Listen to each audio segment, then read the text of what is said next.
Lo!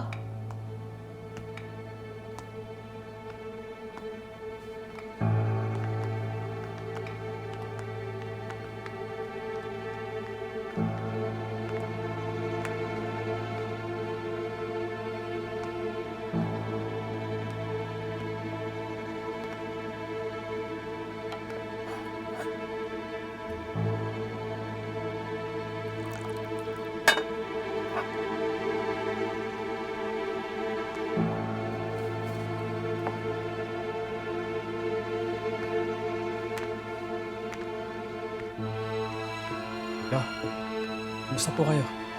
Ayos lang po ba kayo? May problema po ba? Puntahan ko ang Lola Matilde mo eh. Gusto ko sanang makausap. Gusto ko sanang makipag-ayos.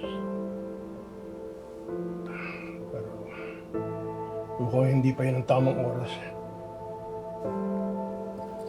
Lo, ano po bang nangyayari sa inyo? Karibal po ba siya ni Lola Pilar?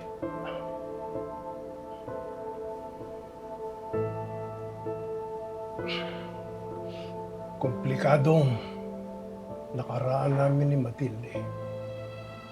Kung may nagkamali man o nagkulang, ako yun, hindi si Matilde. Pero ganun pa man, si Matilde pa rin ang bukod tanging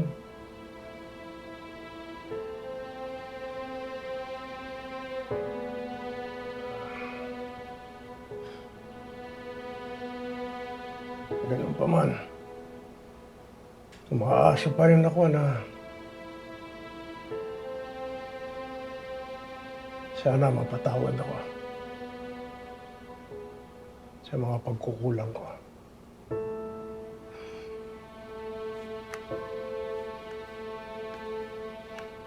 Lo, kilala niyo naman po si Lola Tinding, no? May paninindigan po sa mga desisyon niya. Pero, Lo, kung makakatulong po ako, pwede ko po siyang kausapin para po magkaayos kayo.